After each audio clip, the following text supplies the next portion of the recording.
ramble, so Oh, we're on. just if I'm talking too much, just interrupt me. I get carried away. So. We're live. Okay, hi everybody. Hi. We're live. Welcome everyone to the final day of Asian Pacific Island Desi American Heritage Month and our series of like sessions and panels about Asian American literature. I'm here moderating our panel Dangers of the Single Story Narrative with our distinguished panelists Debbi Michiko Florence, Sabina Khan, and Susan Tan, co-hosted by the Red Balloon Bookshop in St. Paul. And speaking of St. Paul, I just would like to express on our behalf on the behalf of Asian authors that we're here to talk about the dangers of a single story, and we're here to talk specifically about Asian stories, but we want to acknowledge that it's the suppression of Black stories and Black lives and Black voices that have led us to the situation where we're in today, and the death of George Floyd and the protests, and so I just want to say that we're here in support of and in solidarity with our Black brothers and sisters. Definitely. Absolutely. And so with that, we're going to go and talk about what a single story is. That concept was sort of first brought into the zeitgeist by Chimamanda Ngozi Adichie, who's a Nigerian novelist. And she has a TED Talk, there's a link to it, I think, in our YouTube stream for her TED Talk. And she talks about the single story being kind of literal, actual stories that she read. So stories that center cishet white characters, stories in our case that feature Asian or other minorities or other marginalized characters only as stereotypes or as side characters, or that center those characters but that are written by white authors. And then also the broader narrative around Asians and Asian stereotypes. So that's kind of the concept we're working with. I'm Misa Sugiura. I'm sorry, that's me. Hello, everybody. So we're going to talk with our authors now about, first, just can you briefly tell us about yourself and your books and your experience with the single story? Maybe tell us a little bit of story or an anecdote about that.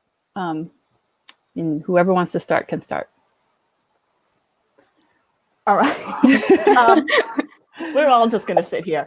I'm Debbi Michiko Florence. I'm the author of, I don't know if she'll covers, of middle grade novel Keep It Together, Keiko Carter, that just came out this May. It's my debut middle grade novel, starring a Hafu, half Japanese American, half Caucasian character, and also the author of the Jasmine Taguchi chapter book series starring a Japanese American third grade girl. And what was that? The experience with our single story? Yeah. So many experiences. I think I'll just share really quickly my experience with the single story as an author before I was published. And I was trying to submit and sell Jasmine Taguchi Mochi Queen, about a third grade Japanese American girl wanting to pound mochi, which is a Japanese sticky rice treat. And traditionally there's a man's job to pound the rice and a woman's job to roll the rice. And I wondered what would happen if a little Japanese American girl wanted to do the boy's job. And so I wrote the story, and it was a chapter book, my first chapter book. I'd been trying to write YA novels all the way up until then. But so I started submitting this and collected rejections, because that's what happens when you're an author trying to get published. But there was one particular rejection that just kind of paralyzed me. And I actually wrote it down because it's a quote. This is from the actual rejection letter in 2012. Unfortunately, I do worry about how much of this story talks about Japanese culture. The extended background info and story arc may have too narrow a focus. Our new chapter book lines are a bit more broadly appealing. And so, and that absolutely devastated me. I put that story away because I thought I'm not going to be able to tell this story because whatever that single story is, it's certainly not a Japanese American contemporary girl living in Los Angeles wanting to do something before her older sister, which just happens to be a Japanese tradition. It took 2 more years until We Need Diverse Books organized in 2014, when a librarian friend said, you should bring that story back out. And I sent it off exactly the same way. I didn't change anything. And totally, sorry, I'm getting a chat. My hair is rubbing against my microphone. Sorry. Oh no. Now I lost my train. But anyway, so it did sell, but that was my experience. As a single story, it was like I was not going to be able to tell the story that I wanted to tell. So. Wow. That's, I think a lot of people have had that experience. Yeah. It's crazy. Yeah. Sabina or Susan, do you want to tell us about your book? And So I'll go. I'm Sabina Khan, and I'm the author of The Love and Lies of Roxanna Story. It came out last year, and it's about a Bangladeshi American Muslim teenager from a very conservative family who is queer, and her parents don't know about it, but they catch her kissing her girlfriend, and they whisk her away to Bangladesh, and they try to marry her off to the first man that they can before any hint of a scandal gets out. And the story is really about her fight and her struggle to get back to her life and to kind of carve out a space for herself where she can be all the different parts of herself that, you know, that are true to her. And to answer your question, I mean, like Debbie said, I'm sure we've all had similar experiences. One of my first ones when I came to the US as a college student was people were always amazed that I learned to speak English fluently in like a matter of, you know, a few weeks. And you know, I spent years explaining to them how I went to an English medium school, and Bangladesh was, you know, once upon a time as part of India was a British colony, and you know, and it becomes quite exhausting having to explain your existence constantly, and you know, so that was, and for me it was like the only thing they knew about Bangladesh is, yes, it's a very poor country, but the way it's portrayed in the media is that that's all that it's about. There's people starving and there's flooding, you know, frequent flooding, and that's all you see. People couldn't comprehend that. I had people ask me if I was wearing clothes for the first time, and you know, like it was so, and this was back like in the early 90s. wow. But still, it wasn't that long ago. So Yeah. and just ridiculous things like if I had my red dot surgically removed, and people were seriously asking these kind of questions, you know. And I mean, and like I said, like that was over 25 years ago, but still, I mean, there are other versions of that still today, you know, that we have to face. Yeah. So yeah, I mean, that's one of many experiences. Yeah. I mean, that's crazy. This speaks to my own age, but I kind of feel like back in the 90s, I was going around thinking, oh, we're so like not racist anymore. I mean, you know what I mean? Like it was there, but I felt like so much better than the 60s. And but clearly, yeah, I mean, and we still have a long way to go. Oh yeah. Susan. Yeah, so I'm Susan Tan. I'm the author of the middle grade Stella Lee Jenkins series. As I dropped them out of order. This is the most recent one, Stella Lee Jenkins, The Epic Story. And they're a semi-autobiographical series about a mixed race girl, based in part on my life. And she loves reading and writing. And so it's about the love of writing and telling your stories. And kind of very similar to Debbie's, I had an experience as an author very early on where I got an email where someone had just heard about, a potential editor had heard about the premise of my book. So not even read it. It's a premise like girl believes she's destined for literary greatness, writes about her mixed race family. And I screenshotted the email, of course. It basically said, we really like the idea, but we worry it hits you a little too hard over the head with the lesson stick. Oh. And and it just kind of so similar, right? The idea of kind of people's existence as a lesson that is not believable. Right. So I think that's when, as a writer, the idea that I really saw that idea of the single story. Yeah. Sort of piece that in publishing. And it really hits you, right? When you hear that, it's like a punch in the gut. When you hear that your existence isn't believable enough to people, and yet you've lived your entire life, you know. Or it doesn't fit into their idea of what your story should be. Right. Exactly. Like you're just not the right kind of brown person or whatever, right? I mean, Not a proper Japanese American. yeah, Right. Well, Exactly. and it really Sabina, hurts. It hits hard. yeah. Yes, it Well, does. and just what you said, Sabina, about having to explain, feeling like you have to spend all this energy and like it's sapping your energy, literally explaining your existence as if, just, I just think it ties into what it's what everyone's saying. Absolutely. Yeah, it's so exhausting. Yeah, it reminds me, it's funny because our, that whole idea of the white default, right? Like if you're not writing a white story, then you're writing for a very small niche audience because white people wouldn't be able to relate to the humanity part of your story. So I just find that it's still prevalent today, sadly. So on a slightly more positive note, when is the first time, or do you remember realizing that there was a different story to be told, or whether it was the story of Asians or whether it being like, wow, the white default doesn't need to be that, or a time when you not just understood it, but felt like now it's possible? Is it okay if I go first? I had a big aha moment when my daughters started reading like young adult books. So when I first came to the US, I was about 26 years old, and I started finding these books by South Asian authors that were all about the immigrant story, and I loved them because they were all about my experiences, and I thought they were amazing. And I enjoyed reading them, and then when my kids grew to that age, well, in their teen years, and I realized that all I could still find were the immigrant experiences, but my daughters weren't immigrants; they were born in the U.S. They couldn't relate to my experiences, and I thought they were amazing. Sorry. So they couldn't really relate to those kind of experiences, and I felt like there was this huge gap in stories about kids who have grown up here.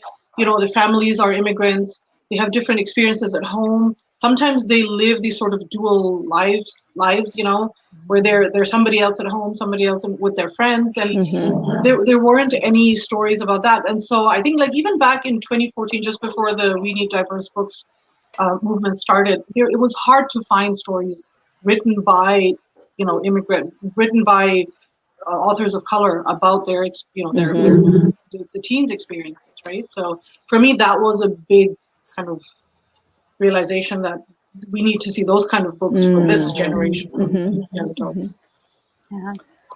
I can jump in if that's all right. For me, it was when I was a kid, actually. So I never had books, a lot like Adichie, sort of the TED Talk she gives on the single story. I just sort of assumed that books kind of by default had blonde characters. And I was like, okay, it's like, okay, if I can go to Narnia, like, I guess I'll be a Lucy, like, sure, this is how books are. And when I was about maybe 9 or 10 years old, I found Lawrence Yep's book, The Thief of Hearts, and of course, Lawrence Yep's, all his books are just incredible. And this sort of started me down the Lawrence Yep path. But The Thief of Hearts is the first book that I ever read about a mixed race Chinese American character. And I was floored. Like I read the book in one night. I could still draw you the cover and even read you kind of verbatim some of the paragraphs about what she looks like and how she feels. And I literally just had this moment of like, books can do this. And so I think that was kind of my moment, because I'd always loved books, but I never understood that a book could sort of get me in this, it was usually kind of, sure, I'll be blonde to go to Narnia, go to Hogwarts, whatever, okay, that seems fine, whatever. And yeah, this was kind of that first moment of understanding that this is what books could give me. And I had a little moment of being like, now, wait a minute. So this is what other people have? Like, what? Like, this is what white readers have? Like, wait a minute. This is not fair. This is like, so yeah, it was a kind of, I think that planted the seed. And then obviously as I got older, I kept sort of returning to that moment. And that's what inspired me to write my book, because as an adult, I was thinking back to The Thief of Hearts, and I thought, isn't it, that was the only book I ever really found about a mixed race character, isn't it? Or mixed race Asian American character. Isn't it amazing that there are more now? And then I obviously did one Google search and was like, wait a minute, there They're not that many. Yeah, they're not that many. So yeah, that was a very formative, important moment for me. Mm-hmm. Thank Yeah, you. my experiences are similar as well to Sabina and Susan. I had written short stories for most of my life. In middle school and high school, I wrote lots of short stories starring Japanese American characters, and they were all romances. And they were like falling in love and the crush, but I never showed these stories to anybody. I was writing them for myself, the kind of stories that I wished I could read. So I was writing them because I couldn't find them, but I never thought I'd ever share my stories. And it wasn't until I was taking my very first Asian American studies class in college. Our final project was kind of free form, as long as it related to our coursework, you could do anything. And I decided to write a short story starring a Japanese American teen and kind of dealing with the bullying. And I turned it in, I was so nervous, but my professor was very encouraging. And I thought, wow, so maybe this is something that I could do. But at the time I was a zoology major, I thought I was going to be a veterinarian. So I kind of put a pin in it. And then it wasn't really until, so I started writing novels that weren't going anywhere. But it wasn't until my daughter was, like Sabina was saying, because the stories that I saw with Japanese characters were either the immigrant experience or the stereotypes or the enemy in World War II stories. So none of that really was anything I could relate to. So it wasn't until my daughter and I were reading that we came across Millicent Men, Girl Genius by Lisa Yee, Project Mulberry by Linda Sue Park. And all of a sudden I was like, wait a minute. So these are Asian American main characters having contemporary experiences, just like me, because I grew up third generation in Los Angeles, which is a very large Japanese American community. And I thought, they're dealing with stuff like friendships and school projects. And it kind of hit me. Maybe I can write the stories that I really want to write. And my daughter, she's Hafu, she's half Japanese American, half Caucasian, fell in love with the book Kira Kira by Cynthia Kadohata. And just seeing her gravitate toward that and love it so much, that's when I decided I'm going to stop writing these stories with, kind of amorphous, not telling you this person's Japanese American. And I'm going to name it. These are Japanese American characters, or in Keiko Carter's case, half Japanese American, half Caucasian.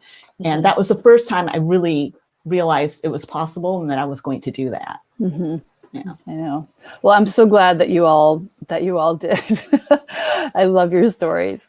So we're talking about our characters and like how you were inspired to write. So I want to delve into that.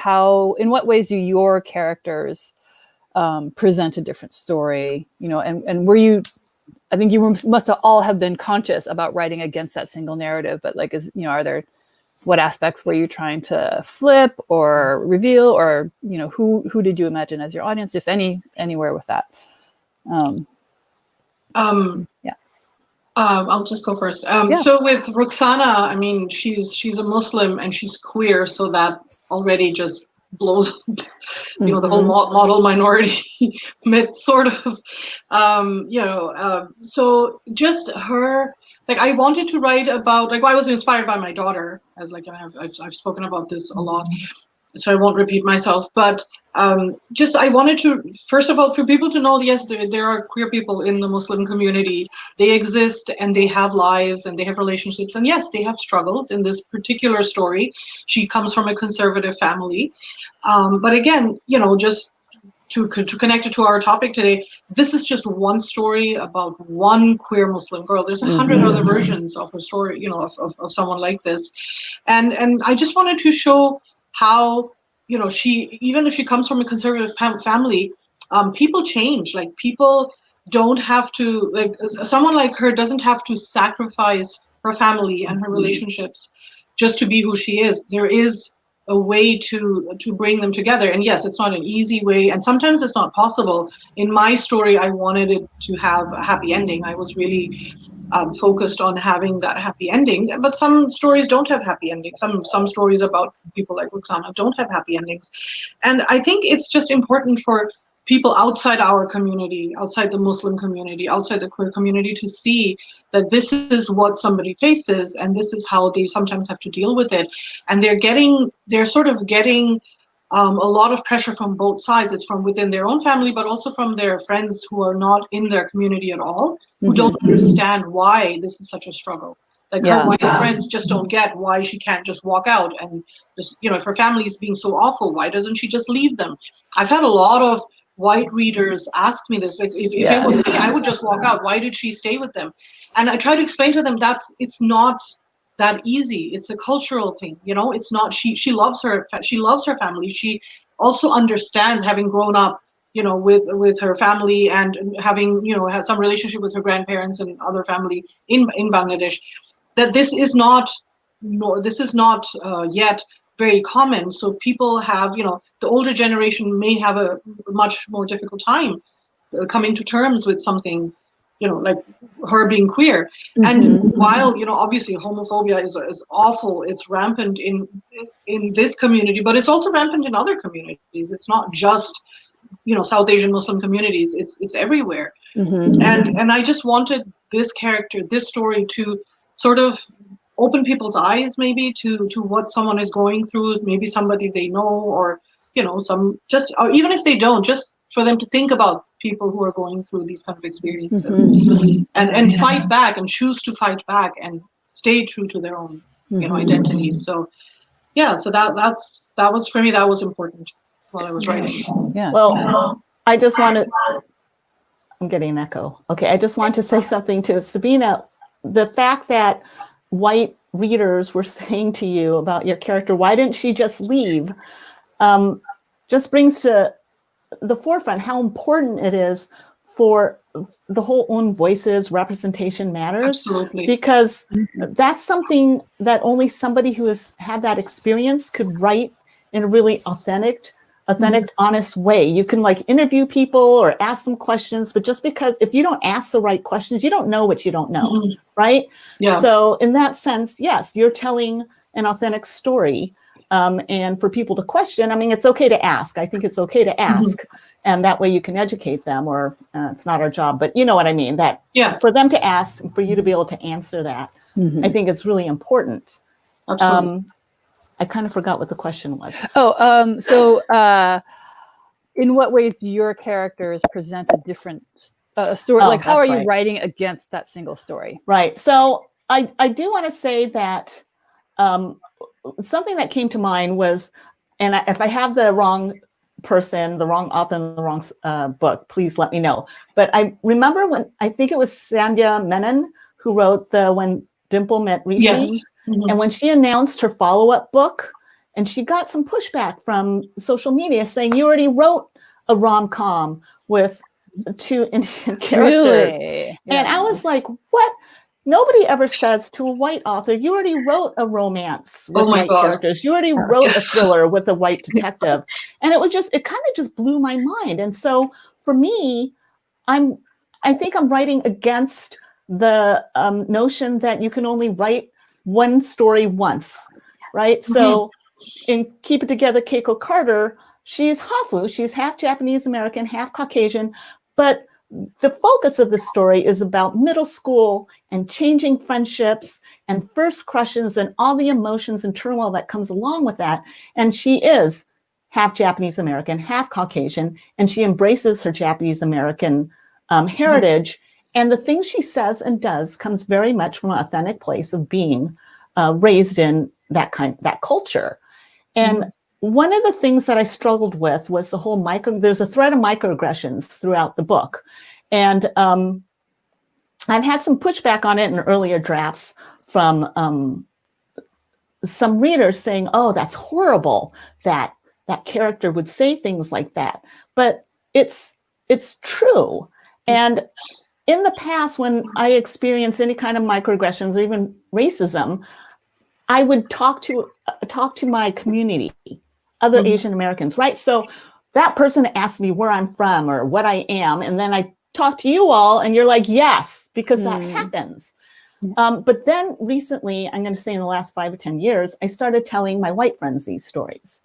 And the reaction was they were shocked because they don't experience it, they don't hear it. So I really wanted to be true. And I don't know if that's pushing against a single story, but be really authentic to experiences that we have as Asian Americans and make sure my character also experiences it. Absolutely. Yeah. And just to say, just because I finished Keiko Carter last night, so it's fresh in my brain. I texted Debbie about it this morning, but I was so struck by that and by how you write about these microaggressions, but then also give your character, like, I hope this isn't spoiling. Is it okay to like do like a tiny and just plug your ears? I don't know. Yeah, plug your ears if you don't want it. Just that Keiko gets this moment to voice her why these are wrong, and to tell this person who has been leveling these microaggressions against her very clearly, right, why this is wrong, and is allowed to be angry in this way that sounds so joyous. Talk about it's a single story like this, this vision of Asians as the model minority, and right, and Asian women as needing to be quiet, not angry, right, helpful. Like, it was just so beautiful in terms of it, just giving this character, like showing the beauty of this character's anger. And I was just thinking about that in terms of a script, like how much this would have meant to me as a kid, having this script, like reading this, oh, that's what I'll say, right? Okay, when the next time this happens to me, because of course it does. So I just thought that was so, it was so cool to watch it and to realize, like, oh wow, this not only is, this is talking about what happens within the community, but also sort of giving community members and kids language to speak up against the things. And I just want to add something to what you said, Susan. These stories, they embolden us as well, and younger readers as well, because we, like, as adults, I think those of us who are of a certain age, we've endured years and years of microaggressions and never spoken up. I don't know. I can only speak for myself, but I've never felt comfortable enough to confront people in that way, in the way I wish I could. Yes. And, but as a kid, if I had had access to stories where the characters are doing it, I feel like I would have had different reactions and different responses. You know what I mean? Yes. Like that it's okay, that it's okay for us to speak up, and it's not okay for people to treat us like that, right? So exactly. I think that's really, I want to clap. So making it okay for kids to say, like, that's speak against that single story themselves, right? Exactly. Yeah, I love that. And Susan, how about you? What did you what alternative story did you want to present? Right. Well, it's so funny actually, Sabina, just what you said. Like, the idea for my books came from, like, and I'm sure any people here are familiar with this, right? Came from sort of years and years of being asked, "What are you?" And like, as a kid, I would sort of come up with joke ansers, like, "I'm a pain in the butt," would be the go-to. You are not. But but it was, it's something that I've always thought about a lot, because especially when you're a kid and an adult is asking you a question, you feel kind of compelled to answer. They seem like this voice of authority, and a lot of times it was people in authority, like other friends, parents, or teachers. And so as a kid, I sort of knew in the back of my mind that I really didn't like this question, and and I couldn't put it into words, but I knew that it was othering, right? That people would come up to me and my friends and be like, "Well, they're normal, but what are you?"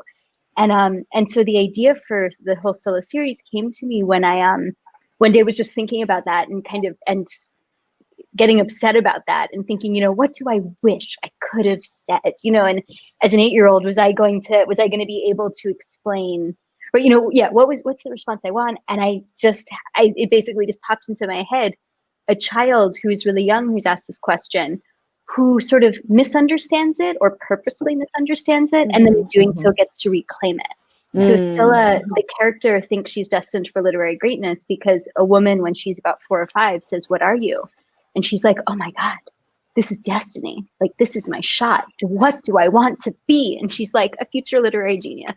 Like you know, love it. I just love that. So I think the premise in part, just for what you're both saying, came from that, the desire to allow a child to sort of reclaim the question and sort of define herself in the ways she wants to, and to not have to answer. I think that's more to get to sort of allied, right? The questions that are clearly trying to put you in boxes and other and exotify you. Right. So that's cool. That's kind of driven the whole series. So to have her break out of that framework, right? Yeah. Of like this sort of the story of race that we put on top of people of color, saying this is part. I mean, of course, it's part of who we are, but it's often the primary lens through which other people see us, right? And so, what are you becomes, right. And I love how you said that too, Misa, because it's also like a privilege too, right? Like, if you want to ask about my family, like if you're trying to, usually it's trying to get at questions about like your family or sort of, parts of your story, and it's like that's a privilege. Like, I get to, no one is entitled to just be like, you tell me your story now, or tell me your family story now. So well, like Sabina was saying earlier that, I don't know about you, Susan or Misa, but it was something where somebody said something, you kind of like smile or like, or, kind of answer and wish you had said something else. But it was my daughter, because the different generation, right? She would say things and I'd have to stop myself from saying, oh, that's so rude. Don't do that. Or, if someone asks, what are you? She's like, why do you want to know? You don't even know my name. It's like, why is that important? So like, wow, I wish I could have said, I was channeling her a little bit for Keiko. So that's awesome. Yeah, that is awesome. And so like, I guess I've heard like everyone of all of us or all of you seem to be writing for sort of with two audiences in mind. Maybe like one of kids who need to hear what we want to say, like as Asian kids, and one, the broader audience to give them a peek into the lives of other people as full human beings. So I have a couple of questions about that for you guys. How do you feel? Because I think the stories do get categorized as Asian stories, and I want to be proud of that. And then, but there's also this flip side. Like, do you have any thoughts on that, about that sort of categorization of like, this is this kind of story? I think it's also like we have to be careful when we label stories. I mean, again, like I have absolutely no issue with my story being labeled as an Asian LGBTQ or Muslim LGBTQ, because that's what it is. But it's not only that, and it's not only a story about just that. Like, the character, there's many parts to the character, like any of us, right? There's many sides to us, many different parts of our identities, and we can't say that, oh, if you're not Muslim, then you wouldn't be interested in this story, or if you're not queer, you wouldn't be interested in this story. It's a human story. It's about emotions and feelings and family and love and friendship and all those things, which apply to all of us, and should have universal appeal. But unfortunately, I had an experience like back in 2013. I was pitching a book that I ultimately self-published. It was an Indian fantasy book. And I literally heard this multiple times. People said, oh, you should try and publish in India. And my thought was that, only people in India would want to read books about Indian fantasy. But I mean, that was the thinking, I guess, like 6-7 years ago. And I'm sure even now there is still, that a large group of people that believe that, if this book isn't about someone exactly like me, I couldn't possibly be interested. And I think the only solution to that is to really flood the market with lots and lots and lots of stories that are interesting to everybody and that have universal appeal, and people, hopefully, fingers crossed, people start coming out of, that sort of tunnel vision or that tunnel and start realizing that, you may be South Asian and Muslim, but you're also just an American teenager like me. That's also part of your identity, and I can, relate to that. So I think, I yeah, I think the labeling part, I mean, it helps to sort of, guide people, like if they're specifically looking for something like that, it's easy to kind of, have a list of Asian queer, YA or something, for example. But I think it's also important to recognize that most of these stories are, can be appealing to many of us, even if we're not in a specific group. Well, didn't we all grow up reading stories Right. about white characters, Right. and Yes. we could still relate? Yeah. Yeah. White books aren't categorized as white books. Right. They're just books. They're just books. Yeah.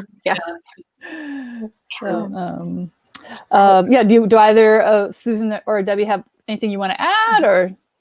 Yeah. Or just to build right off of what you're saying, Sabina, like I've been thinking about that a lot, because I've been thinking a lot about how I think still in my head, kind of in my writing life, I find these ways in which these ideas have been internalized, in the sense of like I'm growing up, I always took writing classes and things like that. And I'm sure that's like exactly as you both were saying, I was, told like, well, this might be too much, for one story, right? And the this being like your human experiences. And I right now I've been thinking a lot about just exactly this, and the fact that, for example, so I'm on my dad's side of the family, I'm Chinese American, and my grandfather was an evangelical Christian minister, and my mom's side of the family are Russian Jews, and I'm Jewish.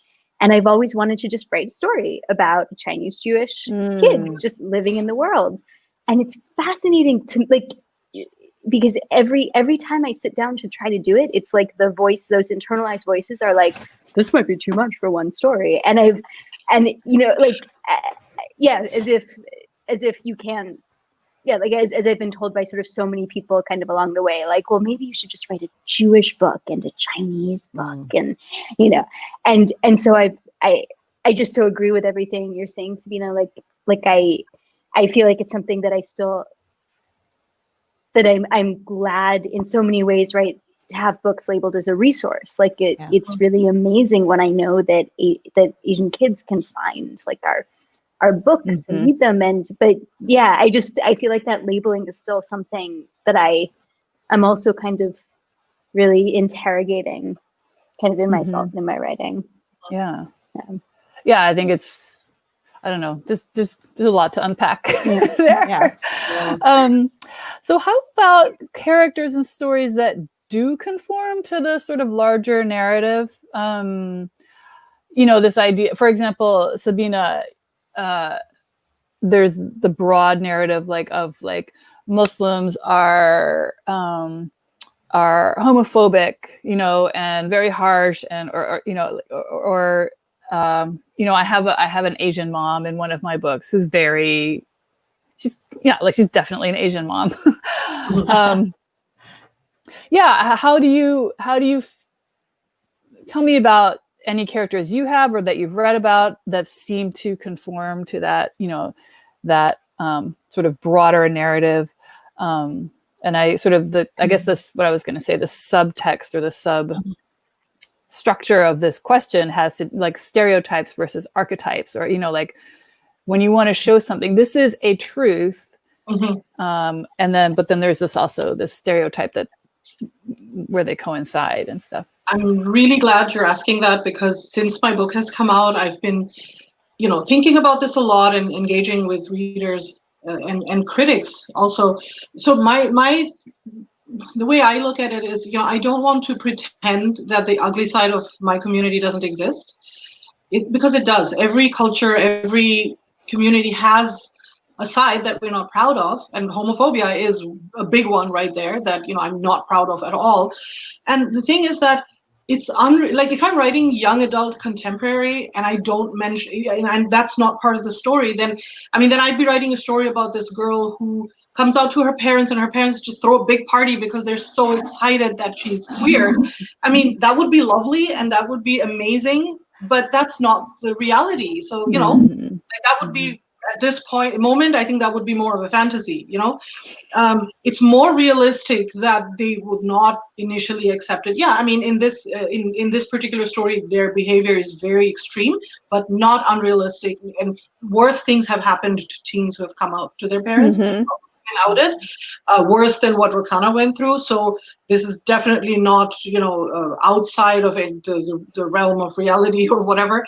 But at the same time, there's there's there's a spectrum. There's people, like in the story, she goes to Bangladesh and she's surprised that she finds these allies within her own community, and she realizes that she herself has been quite judgmental of her own community because what she's so far experienced has been so horrendous that she can't possibly imagine that there would be people who support her, and certainly not her own grandmother, who is like another generation removed, and her grandmother ends up being her biggest ally because of her own experiences.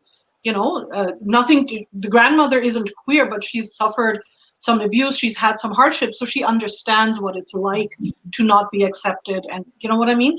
So I think we need to really, when we're writing these stories, we need to kind of not be afraid to really showcase some of the uglier truths, because they exist, and how else are we going to talk about them? How else will we start the conversations? And I've had people from within my community angry because I'm showing my own community in a bad light, and I've had people from outside the community completely in disbelief, saying no parents would ever do this to their child. So Interesting. both, and I find that that's actually the reason we do need these kind of stories, so that we can talk about them, so that you can discuss these things, and so people are more and more aware of what actually happens. What could happen, how people can change. People do, people, for the love of their children, parents will change. They will change who they are. They will change their beliefs. It can happen. It doesn't always happen. Thank you. But, it can happen. And I think that just goes back to what we're talking about, right? The whole single story thing. If there were 500 books about a Muslim American queer teen, then you could have all those stories. Absolutely. With all different outcomes. And I think that, to me, is the real thrust of it, is that we need more stories. Just because there's one Japanese American chapter book series out there, we need more. I don't want Jasmine Taguchi to be representing all Japanese American third grade experiences, because her family is her family. It's very similar to the way I grew up, but that's not the way everybody else grew up. In fact, it wasn't until recently, probably in the last 10 years, in speaking to other Asian American authors, is the very different experiences we had growing up. I grew up in Los Angeles. I had a lot of Japanese American friends. I knew I was Japanese American and not everybody else was, and I had different traditions and things like that, but I never really felt othered or experienced really overt racism until, as an adult, I left California. So in that way, I think it's so important that, we have more than just one person telling the story. Same thing with Keiko Carter. I was really kind of worried about this whole, like, she's Hafu, she's half Japanese American, half Caucasian, and obviously I'm not. And my daughter is an adult now, and we've had so many conversations, and really she really embraces her Japanese American side, because that's the way my daughter was growing up. She would say, I'm Japanese American, and things changed for her when she went away to college, and now she'll say she's Hafu. But again, I don't want Keiko Carter to be representative of all Hafu characters. And that's part of what I want to say. The other thing I want to say is, when we're talking about stereotypes, and I'm reading other books, and if I'm reading a book and there's a side character or a minor character with a Japanese last name, I get really excited. I'm like, oh, there's a Japanese American character in there. And I'm excited. And then then that character will just be so Japanese. Like, they only eat sushi, or they like wasabi ice cream, whatever that is. But, it's like, then I'm disappointed. So I would rather see a character that is Japanese American as a secondary minor character, as part of the narrative, as part of the character, without someone having to point out they're Japanese, they're Japanese, they're Japanese, unless it's part of the main character's story. What do you think, Susan? Oh, I was going to say, I don't know if I have anything to add other than I agree with both of you. Totally. Like, I guess the one thing I'd say is I just, yeah, or I mean, I just agree with you so much. And for example, in writing Scylla, one thing I thought a lot about was as a coming from a mixed race family, the assumption I got the most from other people was, oh, well, you're like, I mean, people just say this, like, oh, you're mixed race. Well, your grandparents must have a problem with you. I mean, like, literally that, or, or like, oh, right. Yeah. As if, and this notion of, I have these deep memories as a child of being like, what are we? And this kind of assumption of, oh, well, your families couldn't have been okay with this mixing.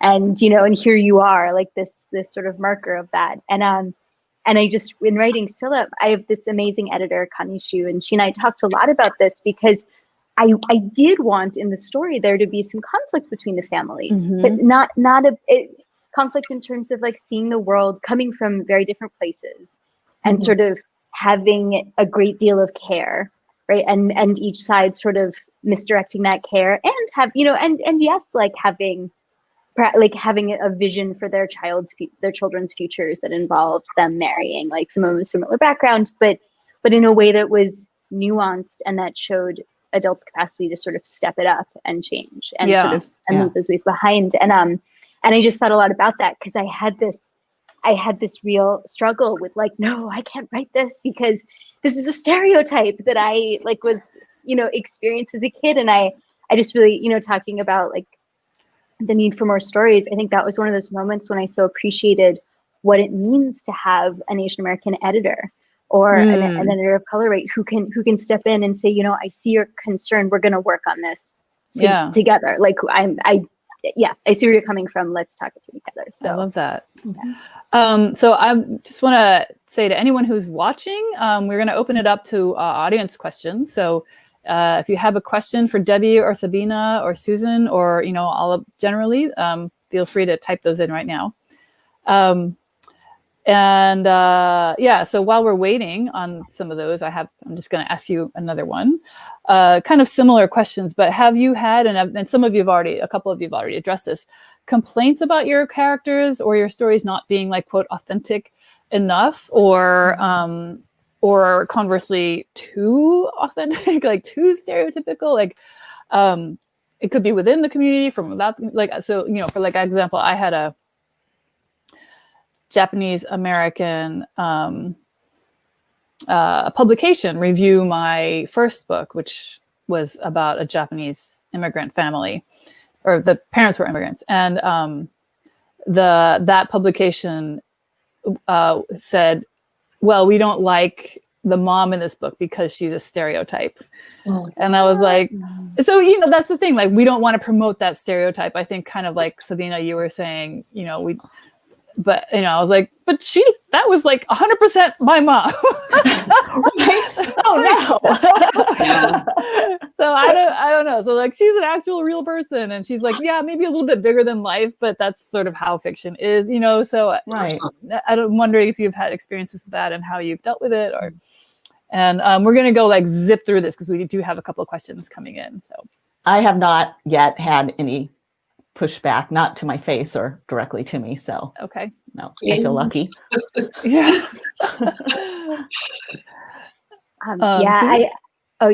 I haven't had any along those lines. I think I have gotten from white readers sort of, I have gotten some criticisms along the lines of like, she's 8. 8-year-olds don't know about race. But you're just like, I think they do. So. Oh, really? But yeah, nothing sort of towards your question.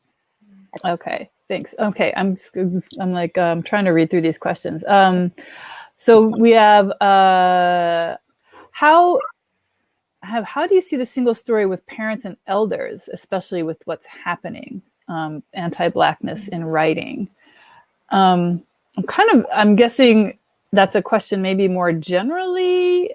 How do we address the single story in our lives, maybe with our parents and elders? Is that, and how do we address anti-Blackness in writing? That's really important too. I've seen that in a couple of YA books written by Asians who should know better. I don't know. Any Hi, thoughts? Ryan. I see who it is. I don't know the answer to that. Yeah. Yeah, I haven't really dealt with that at this point yet. Yeah. I mean, I think it's, yeah, go ahead, Susan. Oh, I mean, this is just such a, this answer does not do the question justice at all. But I guess one thing that I've been thinking about a lot is just the importance of talking about these things. Like, I mean, with sort of the older generations in my family, I think that, you know, I can see sort of how I look at sort of some ways in which the younger generations, we've sort of backed away from having those conversations. I think that's right, you know, wanting to say, okay, well, we're all here for the holidays and we just want to enjoy, right? You know, we just want to enjoy it. Don't get him started and whatever. And I think that, you know, yeah, I think, right. And my cousins, we've all been making a really concerted effort to say, you know, no, like we can't do that anymore. And it's been, yeah, I don't know. I think that sometimes it's just having those hard conversations, even if it's just having those hard conversations again and again and again. Yeah. Or speaking up, like, yeah, if we're talking about like family conversations or whatever in the past, it's always been, oh, don't speak back to your elders, or, you know, don't be rude. But now my reaction is, you can't say that. I mean, even if it's just that, it's just to acknowledge that that's inappropriate or rude or racist. Yeah. Yeah. And I think I'm actually writing a book right now in which the character is having to deal with her homophobic grandmother. And there's definitely, so I think we can, that's something we can do, is put that sort of, those tensions into our writing. Yes. Address those problems in our writing when we can, even if it maybe isn't the main focus. We try. I don't know. So and my character is sitting here thinking, like, do I say something? Because like everyone's like, she's not going to change her mind. Don't argue. You know, like she's old. And it's something we have to think about. Yeah, definitely. So is there a story that you have? This is from Sarah I. Is there a story you haven't written yet but want to? And she mentions Susan's question, or Susan's talked about your Chinese Jewish protagonist possible. Anybody? Yeah, Susan, tell us about. Oh, yeah, I can just say, I mean, it's in the question, in that, yes, I want to write that so badly. In fact, I've started multiple times, but I'm finally like on one that I really like. So that's been really cool. And in part stemming from all these conversations and just saying, you know what, like I see that voice saying, you know, maybe, do you have to explain what you're talking, you know, that what you're talking about, et cetera, and just letting that go. So, I definitely have tons of stories, but again, about friendships and first crushes and romance, but with Japanese American and Asian American protagonists. I just want to keep writing those. Yeah, like fantasy, like Muslim inspired fantasy. You know, there's such a rich world of, you know, folklore, and there's so much, and there aren't, you know, that many books about those at all. And I think it's so, like, it's scary sometimes, because you think, like Susan was saying, like, you know, what if, like, you second guess yourself and you overthink it almost. But, you know, I think that's definitely something, like, maybe I think a lot of us think that once we're a little more established or something. One day, So sort of on that note, we're going to do one sort of topical question, and then we're going to move into sort of book recs on your part.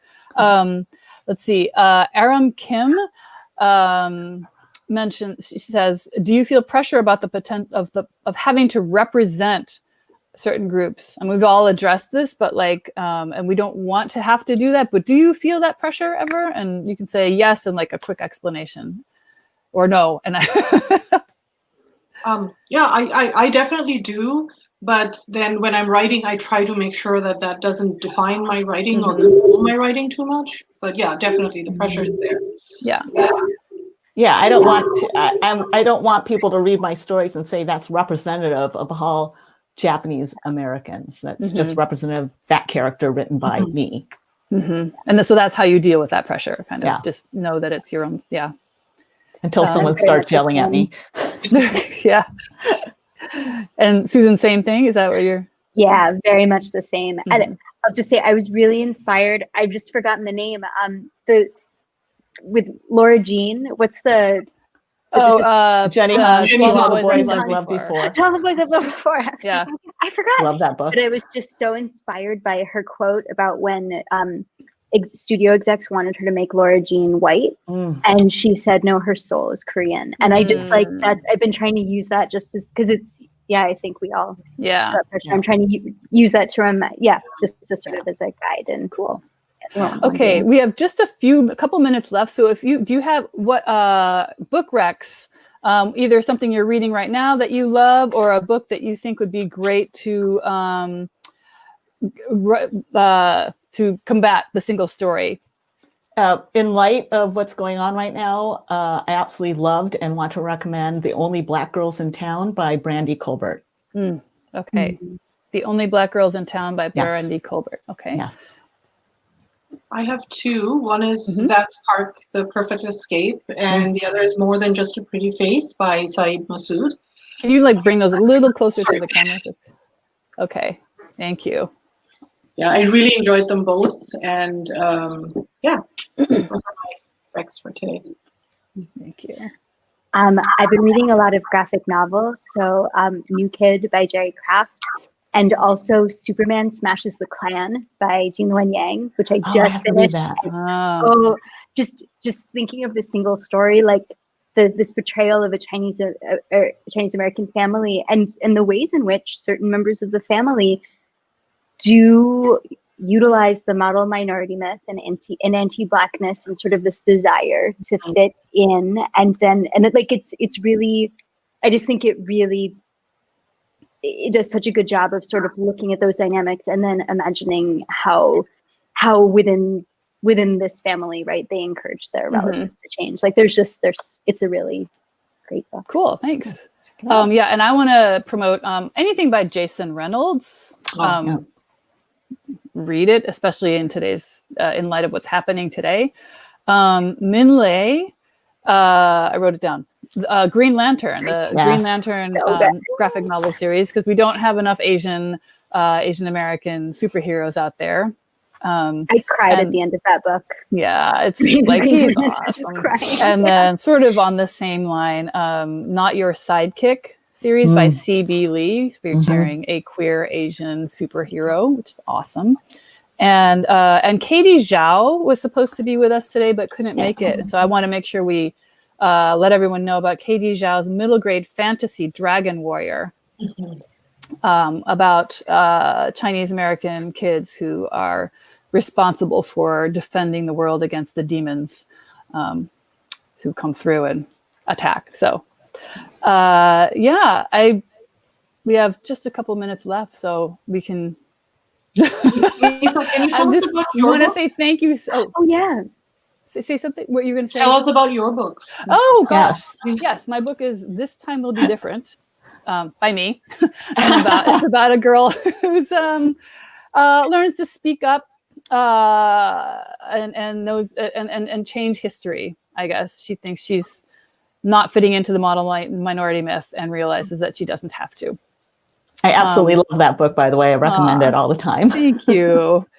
So thanks again, everyone. So we're Debbi Michiko Florence, author of Keep It Together, Keiko Carter, and Sabina Khan, author of Love and Lies of Roxanna Ali, sorry, and Susan Tan, author of the Scylla Lee Jenkins series.